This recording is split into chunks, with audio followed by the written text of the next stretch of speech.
Okay, so in this third video, I'm going to talk about proof of that you are actually one or more of the lost tribes of Israel. And I'm going to point you to two of the main. I've used a lot of resources for this research, including just personal experience with a particular First Nations community that is near where I live in Canada.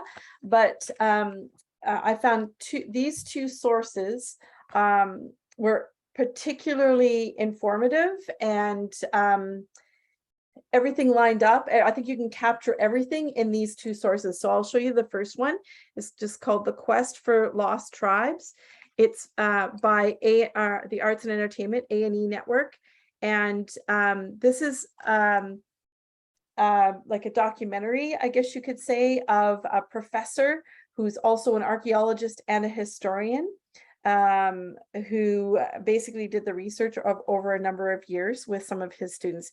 So there's that one. And I believe you can just get it on like Amazon Prime, or I mean, you can buy the DVD, but it's widely available. I know you can get it on Amazon. I'll get the glare of the light out of there.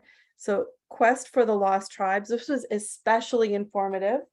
And this little book, it's more like a booklet. It's not very long. There we go. And this actually, I can give you, actually, I'll read it. The title is A Discourse on the Evidence of the American Indians being the descendants of the lost tribes of Israel, delivered before the Mercantile Library Association, Clinton Hall. I think this was in Ohio. So this is actually, I guess, like a speech, I guess you could say, or like a teaching given down in the States. And it's just the written version of that talk. And interesting, this information has been around for a very long time. This was published in 1837, and I believe the speech actually took place in the 1700s. So not new information. I want to also say that it is actually very likely that you are already well aware of all of this information. So keep in mind that I'm adjusting as I'm learning. I'm adjusting my, everything I've been taught growing up. I'm learning and adjusting. So I've been kind of speaking from the perspective that you may not know this information, but that I might be wrong in that. You may already know it. So apologize for that. But anyway, this one, I have a PDF copy of this booklet. And if you message me, I'm happy to send you that PDF copy. All right, so let's get started. I think I have 16, I think it's 16 ways to prove that you are one or more of the lost tribes of Israel. So let's get started on that. All right, number one, you're studying some of the teachings taught locally here, but also throughout North America and everywhere else in Asia, like I pointed out on the map where they've been found. And I'm all those places where the teachings are, they match up with your ancient scrolls. A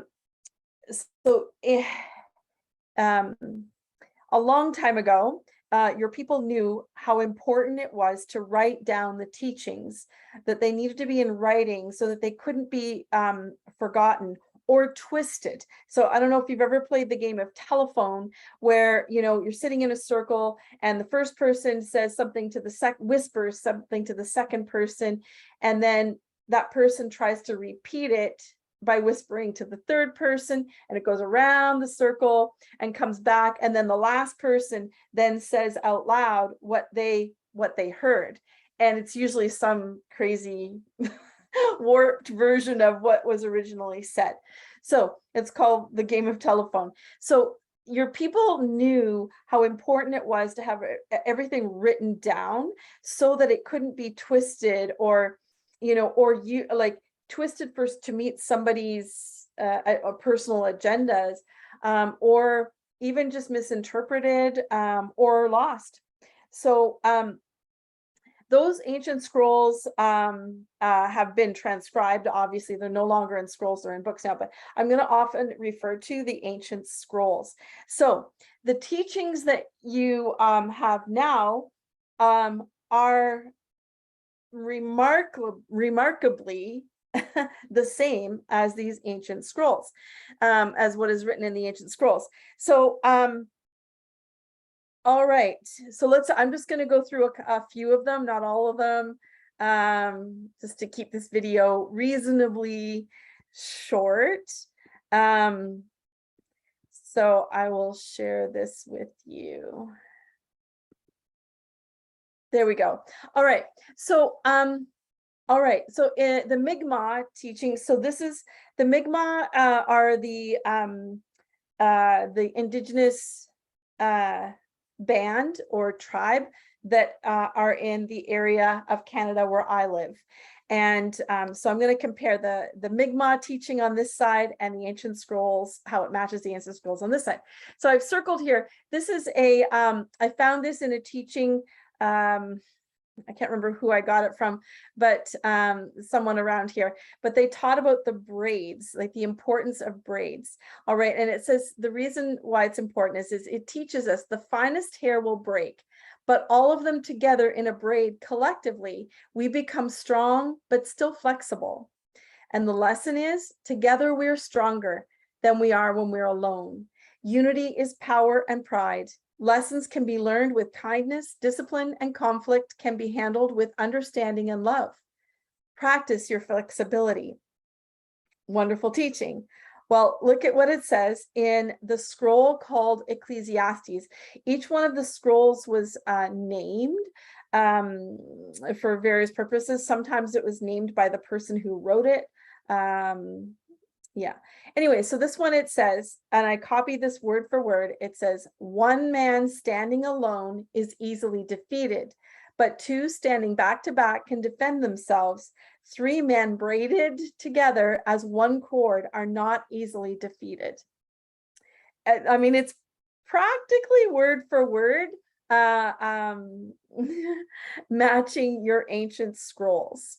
All right, let's move on to another one. Oh, yes, the significance of long hair. All right, so the teaching, I just summarized it here in point form, says long hair gives us strength, long hair connects us to the earth, long hair connects us to the creator, and if we cut our hair, we lose our power. It's okay to cut your hair as a sign of remorse or mourning when a relative dies, a loved one dies. All right, so let's compare that to the scroll. This one was in the scroll called Judges, and it says here, one of the ancient scrolls tells of a man named Samson who didn't cut his, I'm just going to, I won't read it, I'll just say it. So this man named Samson was told, his mother was told by a prophet, do not ever cut his hair because that's his source of strength. And his mother was told by the prophet that he had a special assignment to lead Israel from the enemies of the time. So you can see how already long hair gives strength. Long hair connects to the creator, right? He has a special assignment from the creator to deliver or lead the Israel from its enemies. Also with respect to strength, Samuel fought, actually, I mean, and this is a history, Judges is one of the history scrolls. It's recording history. So this is a true story. Samuel actually fought a lion and killed it with his bare hands. Samuel was huge. He was a very, very strong man.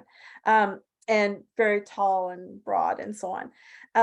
He tore down buildings. He fought thousands of enemy soldiers, killing them all. Here's the thing in this, how this story went, is that he actually went against the creator's instructions and did not use wisdom and self-restraint when he fell for a seductress. And she cut his hair while he was sleeping, and he lost all his strength and was taken captive by the very army that he was to rescue his people from. All right, so that lines up perfectly with your teaching on long hair. All right, let's move to the next one.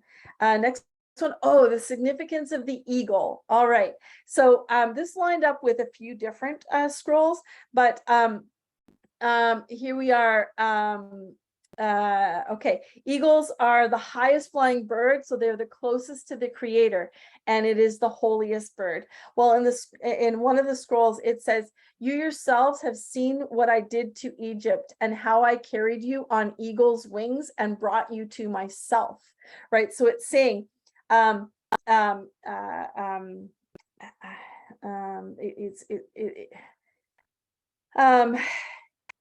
this wasn't a literal thing. He didn't literally carry the Israelites on eagle's wings, but it's saying it's like I did that. I rose you up, right, and brought you out from your enemies, out of captivity from your enemies.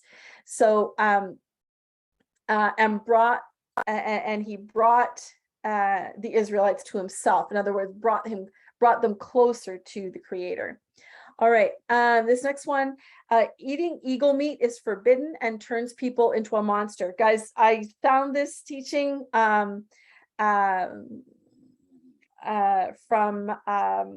oh my goodness. I found this teaching actually on a website of a gentleman who, that's his thing. He's an elder and he teaches the ancient traditions. All right, so here we are. And I've copied this word for word from the scroll Leviticus. It says, "These are the birds you are to regard as unclean and not eat because they are unclean. The eagle, the vulture, and the black vulture all fall into that category." So there we go, almost word for word. All right, and number 3, the eagle signifies courage, wisdom, and strength. So in this scroll, word for word, it says, "But those who trust in the Creator will find new strength. They will soar high on wings like eagles. They will run and not grow weary, and they will walk and not faint, and not be faint." So there we go. It matches, the teachings are matching with your ancient scrolls that you got, your ancestors wrote. All right. Again, from the Mi'kmaq tribe. Oh, hold on. That's the same. There we go. All right. The creation story. All right. So very quickly, the creator created the earth in 7 stages. Well, in the scrolls, it says that the earth was created step by step over 7 days, right? Stages are steps. And let me see this. All right, and the story describes how life began for humans, animals, plants, and as a process. All right, so that's just a summary of the Mi'kmaq teaching. But here it says here on day 3, let the land produce vegetation or plants, as in your teaching, seed-bearing plants and trees on the land that bear fruit with seeds. On day 6, it says, let the land produce living creatures according to their kinds, livestock, creatures that move along the ground, and wild animals. On day 6, the Creator created mankind in his image, male and female, he created them. So you can see how, again, it's matching up with the ancient scrolls. All right.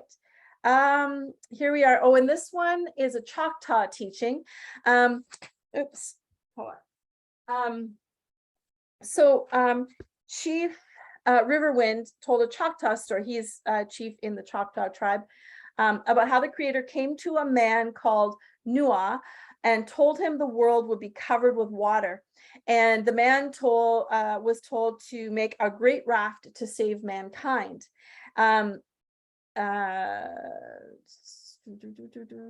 The stories come from oral traditions which date to pre-colonization times. Oh, this was his statement, right? He said that the stories, I only am sharing one of them here. They're oral traditions but they date back to pre-colonization times, meaning obviously before colonization. All right, so word for word, from the ancient scrolls. So this one says, now the earth was corrupt in the Creator's sight and was full of violence. He saw how corrupt the earth had become, for all the people on earth had corrupted their ways. So Creator said to Noah, I am going to put an end to all people, for the earth is filled with violence because of them. I am surely going to destroy both them and the earth, so make yourself an ark of cypress wood. An ark is a type of boat or raft. And then the Creator brought rain for 40 days and 40 nights and flooded the earth to get rid of all the evil people. Noah and his family were chosen to repopulate the earth because they followed the Creator's ways. All right, and everybody else wasn't. So I think this is the last one that I picked for now. Again, there were so many. I just picked a few good ones. Anyways, again, a Choctaw teacher teaching from Chief Riverwind of the Choctaw tribe. I'm quoting, he says, among my people, our ancient name for Creator is Yah, which means the Supreme Spirit of Spirits. It is very similar to Yahweh, which is what the Israelites call the Creator. That I copied and pasted from his website. And among his wife's ancestors, his wife was Cherokee, and they called the Creator Yohewa, which is similar to Yehovah, because J in most countries is pronounced Ya instead of J. So Yehovah. Another name for the Creator used by the Israelites. So I just found from the scrolls, these are some of the names that the Israelites used for the Creator. Yahweh, Yah. This actually is in Hebrew is the language of the Israelites. This actually is pronounced Yahweh or Yahweh. Yeshua or Yeshua, and Yehovah. Or some people in North America say Jehovah.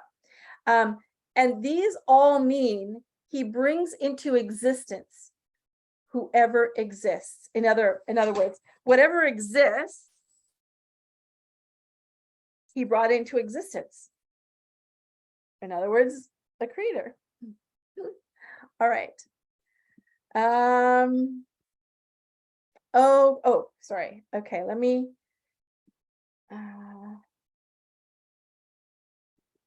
All right, there we go. Okay, so that was just some of the ways the teachings match ancient scrolls, and I'm talking all the tribes that have been found all over the world. And I've picked mostly North American references here, but all over the world, the teachings and the traditions that they're following today are matching with the ancient scrolls. All right, let's move on. Number two, that was number one. Number two, the people, oh yes, the historians that are actually going to these found tribes these are some of their observations, is that they all have an innate knowledge of that they are the holders of the Creator's truth.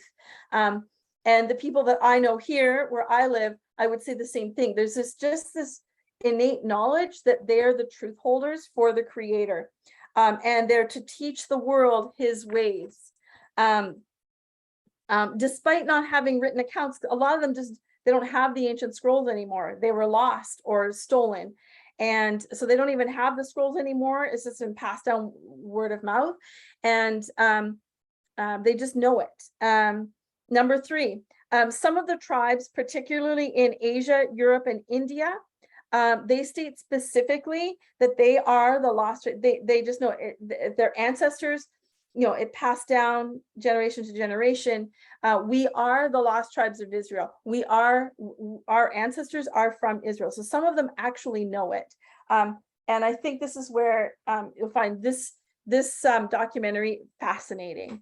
All right, number four, conflict and war is commonplace, particularly against these people or your people. so I know, so for example, in Uzbekistan, Afghanistan, Pakistan, Ethiopia, and India, is a lot of violence and sometimes even war surrounding these people. And in North America, where I live, there is certainly a lot of, I wouldn't say, you know what, you know what, in some ways it is a war. It's not like with guns and stuff like that, but there's, you know, conflict, economic conflict, social conflict, and those sorts of things. All right, number 5, there's a deep desire and an instinct to get back to ancient ways. Now, this is my observation here, where I live. There's an initiative to push and get back to the ancient ways, and they're you know, in some ways, you know, figuring that out, and in some ways know what that is. But this is what I'm hoping will help bridge the gap, hopefully. All right. Let me just double check my notes here. All right. Yeah. And so, and there's a knowledge that by finding the ancient ways, the creator's ways, there's a knowledge and a belief that healing will come, that everything will be restored.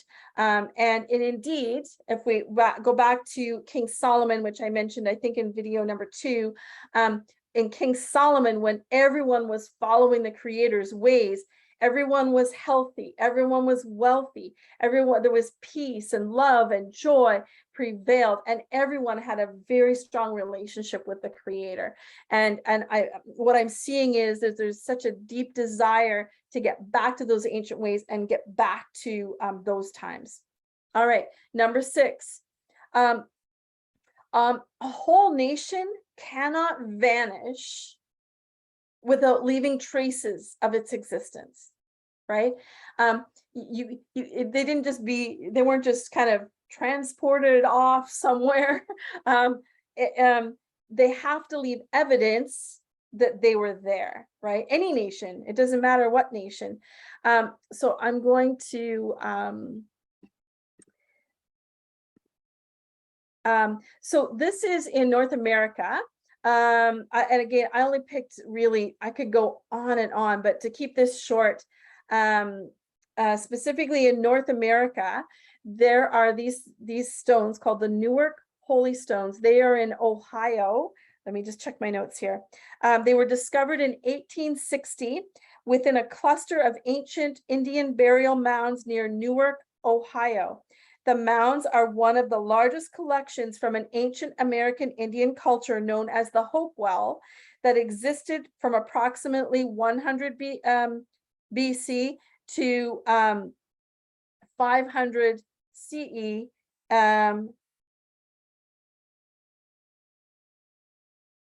Right. Okay. So that's these, and on one, yeah, this one here, this is Hebrew. This writing right here, this is the Hebrew language. All right. All right, let's go to the next one. All right. Now this is Hebrew. This is Hebrew writing. All right. So these are the Decalogue stones. And so they have the 10 commandments written on them in Paleo Hebrew, and they're located, it's obviously, this is located in New Mexico. There are so many, I think I just picked these 2. Oh, right. In Asia, Africa, and Europe, stone carvings depicting the history of the Israelites' deportation into slavery are found in many places. And it was their way, I think they're called hieroglyphics or petroglyphics. It was a way of story keeping, and to be carved into stone, because how do you erase that, right? These things have been found in the most unlikely places, namely not Israel. So they've been found in, like I said, in Zimbabwe, in Africa, Uzbekistan, India, China, Pakistan, Afghanistan, and North America. these artifacts have been found. All right. Now, okay, number 7. Again, further proof, right? This is proof that you're the lost tribes. All right. Your understanding of time is closer to the Jewish calendar than the Greco-Roman calendar commonly used by the world today. Greco-Roman calendar obviously created by the Romans and the Greeks, which were Europeans. All right. So, so for example, you compute time by the ceremonies of the new moon, right? And many of the lost tribes divide their year into 4 seasons based on the festivals and feasts that align with the Israelite feasts in the spring and fall. Those traditions are the same as the Israelites. All right, number 8, feasts and festivals. All right, so the indigenous, again, I'm just going to be specific to North America, is that so feasts and festivals are very, very important to you, and particularly they are in the spring and the fall, which is the same as when the Jewish or the Israelite feasts and festivals were. So for example, they're called powwows in North America. And the intention of a powwow or a feast or festival is about gathering together as family. It's about celebrating the harvest or celebrating the spring after a long winter. It's about teaching ancient culture and practicing ancient culture. And right, and the dances depict culture, depict history, and there's actually teaching in the dances. This is the same as what the Israelites did in ancient times. All right, number 9, the lost tribes today, wherever they are, always find it's important to erect altars or places of spiritual worship. All right. So in some of the countries that I've mentioned, they'll erect like a stone altar. But what I've noticed here is in particular are called powwow arbors. And they're places of worship, really. It's where they do their feasts and festival celebrations. But there's a particular importance to erecting these holy and spiritual places. All right, number 10. Right, tribal culture. So both the indigenous people or the lost tribes and the ancient Israelites developed a tribal culture, right? So dividing their people into tribes with a chief, or now here this the Israelites call it a sachem, or S-A-C-H-E-M, so pronounced sachem. But here, I know in my region, it's called sagma. You know, it's a version of the same word. That's the word for chief. I may have mispronounced it, but right. Now the difference is in ancient times, the creator chose the chief because and he would and would be assigned by a prophet. A messenger of the creator would say, oh, this is the one the creator wants to be chief, because the creator knows the heart of man and if it's corrupt or not. I'm not saying anybody's corrupt, but now what I notice here, particularly in Canada where I live, that the chiefs are elected by the people. But back then, so this is a difference, right? Still a chief leading the tribe, but the difference is back then the creator appointed a chief because he knew the true heart of the man, whereas now it appears that colonization has influenced the governance of the indigenous people or the lost tribes, and now they're elected by man. So we know how elections go. It doesn't matter what nation you're from. Elections are who's the most popular, who is my a family member, so it gives that family prominence and favor within the tribe, or it's who's going to give you what you want. But I'm not pointing fingers at the indigenous people. I'm just saying that's kind of the way it works in every election. And oftentimes, sometimes someone is elected that is,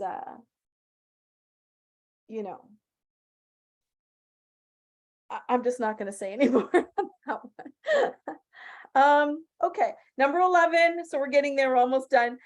Some of the names of the North America, in North America, bear an undeniable resemblance to the original 12 tribes. I didn't, anything language related, I really didn't get into, because to understand the ancient Hebrew language, some people, that's a full-time job, right? And so it's a big deal. And I just, I'm not interested, I just don't have the time to do that, but also to understand the, my goodness, for every indigenous tribe, there's a different language. It appears to me anyways. So to understand all the languages, I just can't do that. So I didn't really get into language stuff, but all that to say, I'm just going to relate to, if you'll remember, it's the Mi'kmaq tribe that is, that reigns on the land here where I live in Canada. And so they've been called the Mi'kmaq, or I think maybe 25 years ago, they were actually called the Micmac. All right, now this is, I just stumbled on this actually in what the ancient scroll called Ezra. There's a record. So remember, most of the scrolls are record keep, they're history books, right? And so in the scroll called Ezra, there's a record of the Israelite families that actually returned to their homeland. Because remember I said some of them actually returned to their homeland and some fled around. But here's the thing. One of the Israelite families that returned to their homeland was called Mi'kmaq. Mi'kmaq. And I'm pronouncing it phonetically as I'm reading it. Mi'kmaq, which is so close to Mi'kmaq and Micmac. I just about, my heart just about leapt out of my chest when I read that, when I was researching. It says, just so you know, it says that 122 members of this family returned to Israel after captivity in Babylon, which is called, Babylon is actually, so this is where they were held captive. That's actually Baghdad, Iraq today. To put that in perspective, that's where you were held in captivity. So 122 of the Mi'kmaq family returned to Israel. I don't know about the rest of them. We can assume, All right. In Uzbekistan, they found a tribe called the Ishakali, and one of the 12 tribes is Ishakar. So I'm just going to stop there, but I just want to make the point, there's such a similarity in names as proof that you are the lost tribes. All right, number 12, the language and many words in the indigenous languages are similar to the Israelites. So not just the names, like the family names, but just general words in general are similar to the ancient Israelite language. Number 13, oh, right. It was clear in some cases, there was a clear attempt to wipe out or destroy or hide any evidence of history of the tribes of Israel ever being there. So for example, in Uzbekistan, there was a museum. So Uzbekistan used to be part of the Soviet Union when the Soviet Union split up.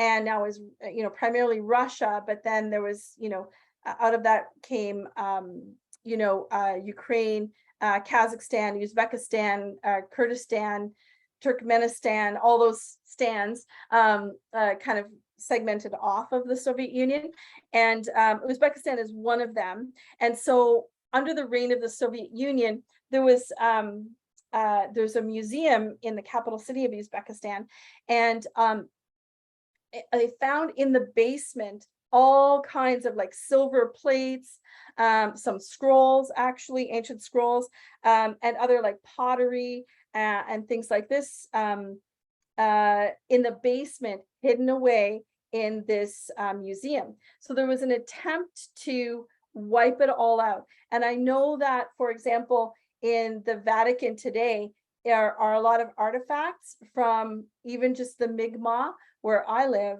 There's some artifacts that were taken, actually from any of the tribes in Canada. A lot of those artifacts were taken to the Vatican, and now I know in Canada there's an effort to have them returned to the Indigenous people in Canada, or the lost tribes in Canada. All right. All right. Number 14. Oh, in all cases where they found a lost tribe, they've been there for a very, very long time, oftentimes before the rest of the city that was built around them was there. So that was a common thing. All right, number 15, other traditions such as the slaughter and dressing or butchering of animals is done the same way, and there's a specific way to do it, and the way that the lost tribes are doing it is exactly the same way as the ancient Israelites did it. Also, other traditions like sacrifices are still being done with these with the lost tribes today, and or eating or not eating certain foods. So most of them today still don't eat pork. And I know where I live, they definitely eat pork they definitely eat pork. But they'll eat things like berries are important. But there's an emphasis on eating certain foods and not eating other foods. And that depends region to region in the world, which foods that is. All right. And finally, DNA tests. Can't go wrong with that. All right. There was a tribe that was found in Zimbabwe. In Zimbabwe is right here. This is Zimbabwe in Southern Africa. And they actually did DNA testing and tracked and proved that they were descendants of Israel. All right, so that is what I've discovered, the 16 ways that prove a tribe is one of the lost tribes of Israel. So it's fairly conclusive. And like I say, I invite you, if you want this booklet, feel free to message me and I will send you a PDF copy of that. This is just fascinating. I think it's an hour and a half, but it's amazing. And so I hope this is encouraging. You probably knew it all anyways, but maybe this process, is to let you know that people are figuring it out, okay? And that you're recognized for who you really are. I want to say where this is going. All right, all these videos here are just establishing a baseline, because where I'm going with it is that there's a huge significance for today, that the creator, there's some things that the creator wants to happen today that are massively significant for these times. We're in some really hard times right now, and it's going to get worse. But there's a significance to the lost tribes of Israel reuniting with one another, reuniting with the Creator, but also uniting with other people groups. There's a massive significance to these times for that. And it means finding that place of peace and joy and health and wealth and just being restored, restoring trade routes, like all of it being restored. And that's where I'm getting to. But we needed to lay this groundwork first. So be patient. In the next video, I'm just going to a quick video on where are the lost tribes now, because where are your brothers and sisters? Let's track them down. And then we're going to get into the nitty gritty of the significance of you being the lost tribes of Israel. All right.